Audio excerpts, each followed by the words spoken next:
Hello दोस्त, कैसे हो।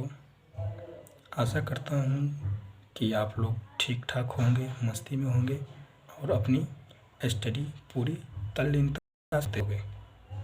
तो आज मैं आप लोगों के लिए क्लास 6 के हिंदी बुक जिसका नाम है किसलय भाग 1 में छठा चैप्टर को लेकर आया हूँ, जिसका शीर्षक है तुम कल्पना करो और इन्हें लिखा है गोपाल सिंह नेपाली जी ने। तो आइए हम आज इस चैप्टर के बारे में जानेंगे और इसे बहुत ही अच्छे से समझने का प्रयास करेंगे। आप लोग ध्यान से सुनिएगा और सोचिएगा और इस पे वर्क भी कीजिएगा, ठीक है। तो पहला है, एक बात बता देते हैं कि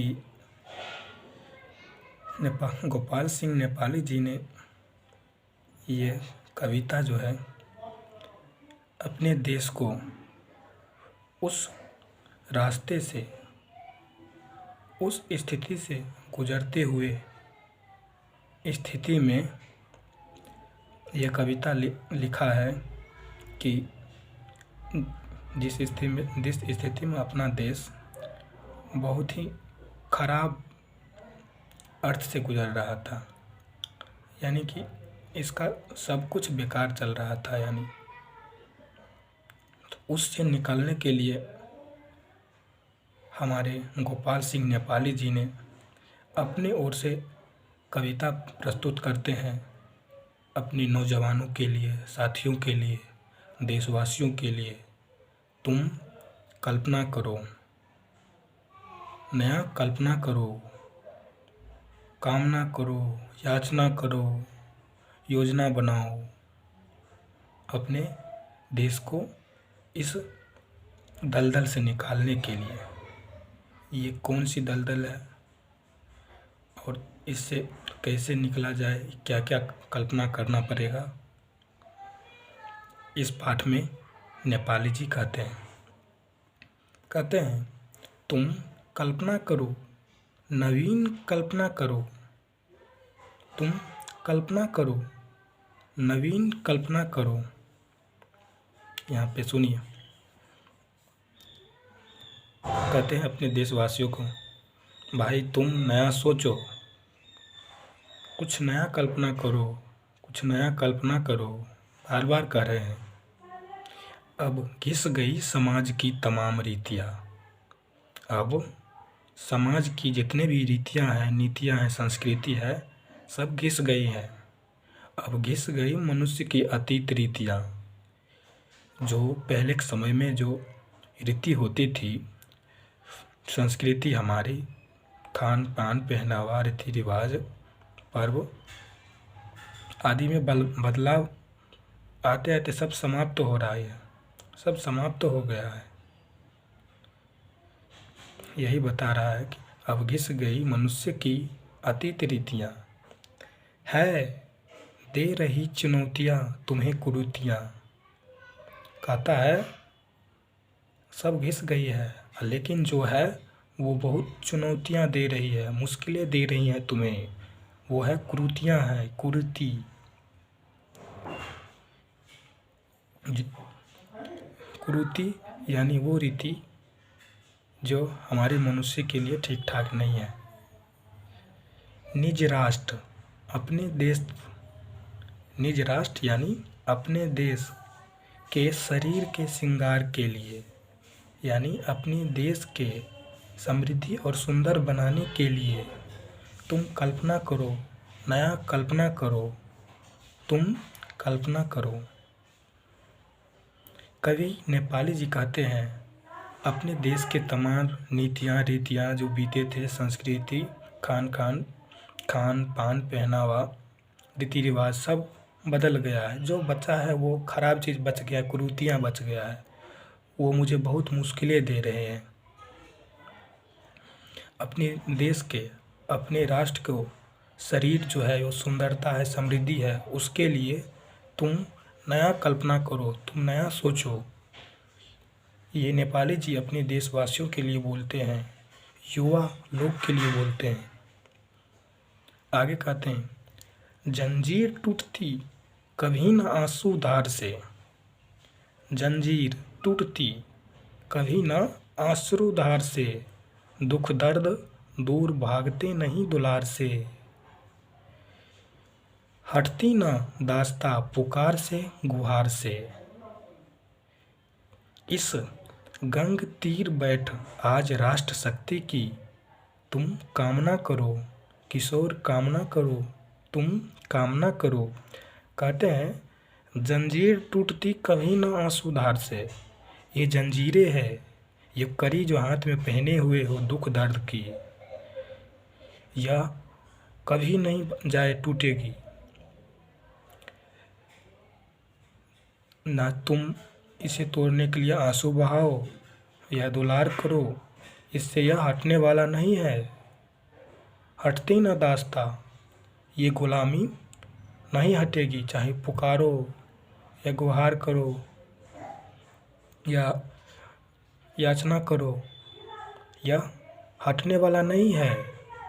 दुख दर्द जंजीर की गुलामी, आंसू बहाओ या गुहार करो या पुकारो, यह नहीं हटने वाला है। इस गंग तीर, यह गंगा किनारे बैठकर तुम अपने राष्ट्र शक्ति, अपने देश की शक्ति की तुम कामना करो किशोर, हे जवान, तुम कामना करो। कहते हैं नेपाली जी, अपने देश के गुलामी के जंजीरों को तोड़ने के लिए पुकार गुहार से कुछ नहीं होने वाला है। तुम इस गंगा किनारे बैठे हो और बैठकर तुम अपने देश के भविष्य के लिए तुम सोचो, नया सोचो, नया। पुकार गुहार से कुछ होने वाला है नहीं। आगे कहते हैं, जो तुम गए स्वदेश की जवानियाँ गई, जो तुम गए स्वदेश की जवानियाँ गई, चित्तौर के प्रताप की कहानियाँ गई, आज़ाद देश रक्त की रवानियाँ गई, आज सूर्य चंद्र से समृद्धि रिद्धि सिद्धि की, तुम याचना करो दरिद्र याचना करो, तुम याचना करो। कहते हैं, जो तुम गए स्वदेश की जवानियाँ गए, अगर तुम गए तो अपने देश के जो भी जवान हैं वो चले गए। चित्तौर के प्रताप की कहानियाँ गई, और चित्तौर के राजा प्रताप की भी कहानियाँ चली गई तुम्हारे साथ साथ। आज़ाद देश रक्त की रवानियाँ गई, और हमारा जो आज़ाद देश है वो बलि चढ़ गया, सब बलि चढ़ गए, मारे गए। अब हमें सूर्य से चंद्र से समृद्धि यानी धन दौलत सम्मान के लिए रिद्धि सिद्धि की तुम याचना करो। हे गरीब, तुम याचना करो।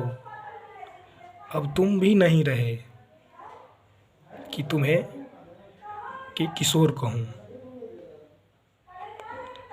तो आगे की पंक्ति में उसे दरिद्र कहते हैं, दरिद्र तुम याचना करो, क्योंकि तेरे अपने देश की जो जवानियाँ थी वो भी चली गई, शक्ति थी। जवानी मतलब अपने स्वदेश की जवानियाँ, अपनी देश की शक्ति सब चली गई, क्योंकि वो चित्तौर के प्रताप की जो कहानी थी वो शक्ति वाला, अपने प्रतापी को दिखाता था। अपने रणभूमि में जो भी वर्क करते थे दुश्मनों को धूल चटाने का, वो सब चले गए। अब सब खून के बलि चढ़ गए। अब सूर्य चंद्र से यही कहो कि समृद्धि करे, हमें इन सबों से संपन्न करे जो हमने खोया है। रिद्धि यानी कि वो सब शक्ति दे हमें, यानी अलौकिक शक्ति दे, ताकि हमें सिद्धि मिले, यानी कि हमें सिद्धि यानी कि मुझे वो सब चीज़ मिले, वो शक्ति मिल जाए, यानी जीत मिल जाए। कि इस सब के लिए तुम याचना करो, दरिद्र याचना करो। देखिए, अपने देश के लोगों को उत्साह बढ़ाने के लिए इस पेरा में भी, इस छंद में भी ये कहते हैं, इतने बातों को बताते हुए अपने देश को फिर से पुनर्जागृत करने का प्रयास करते हैं अपने शब्दों के माध्यम से नेपाली जी, कि अब देश के तमाम शक्तियाँ चली गई है, सब बलि चढ़ गए। अब तुम सूर्य चंद्र से कुछ वरदान मांगो कि पुनः हमारे शक्ति सब वापस आ जाए। हे गरीब, तुम कम से कम भगवान से भी याचना करो। आगे क्या कहते हैं लास्ट,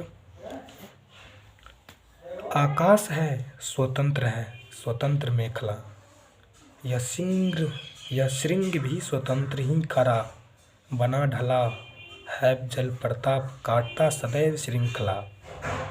आनंद शोक जन्म और मृत्यु के लिए तुम याचना करो, स्वतंत्र याचना करो, तुम याचना करो। कहते हैं आकाश है, स्वतंत्र मेखला, यानी आकाश जो है पूरा स्वतंत्र है, आज़ाद है, और स्वतंत्र मेखला, और ये जो है आकाश गंगा, ये भी स्वतंत्र है। आकाश स्वतंत्र है, आकाश गंगा भी स्वतंत्र है। यह श्रृंग भी स्वतंत्र ही खरा, यह श्रृंग यानी पहाड़ की ऊपरी चोटी, शिखर,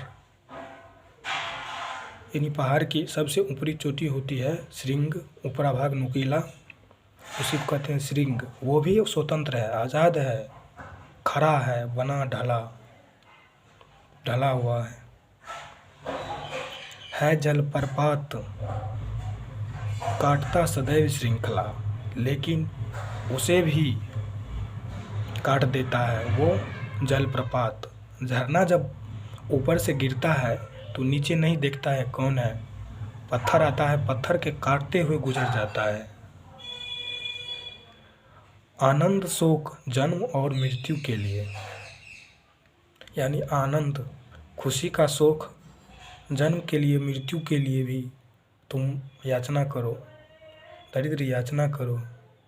तो ये मत सोचो कि हम ऐसे ही रहेंगे, हम इन कुरीतियों का सामना करेंगे और इस गुलामी की जंजीर में लिपटे रहेंगे और याचना करते रहेंगे, कभी न कभी मेरी आज़ादी मिल ही जाएगी। तुम संघर्ष करो, फिर से पुनर्जागृत हो।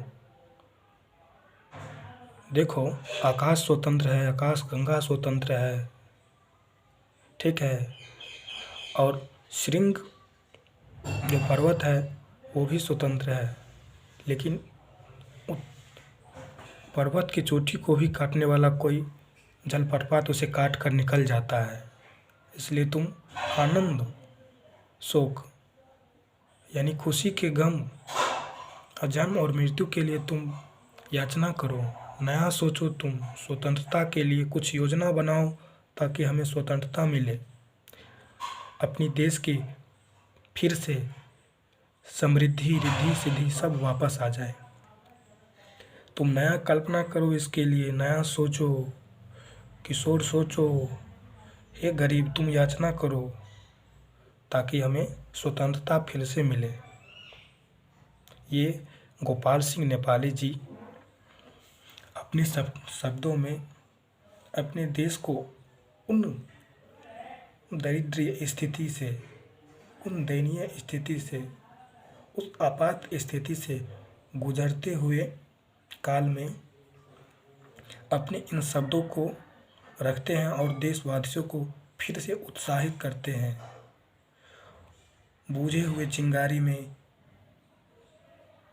ऐसे कहिए कि बूझे हुए बारूद के ढेर में फिर से चिंगारी फेंकने का प्रयास करते हैं ताकि ये धधक उठे फिर से और दुश्मनों को धूल चटा दे।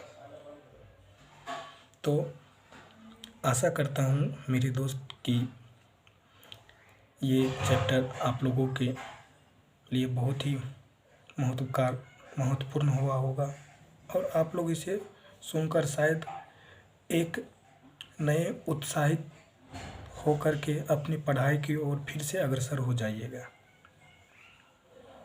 करते रहिए पढ़ाई अपनी लगन से और इस वीडियो को ध्यान से देखिएगा, सुनिएगा और फिर से देखिएगा ताकि कहीं मिस्टेक हो जाए सुनने में तो आपको फिर से रिवाइज हो जाए। ठीक है ना? तो चलते हैं, बाय बाय।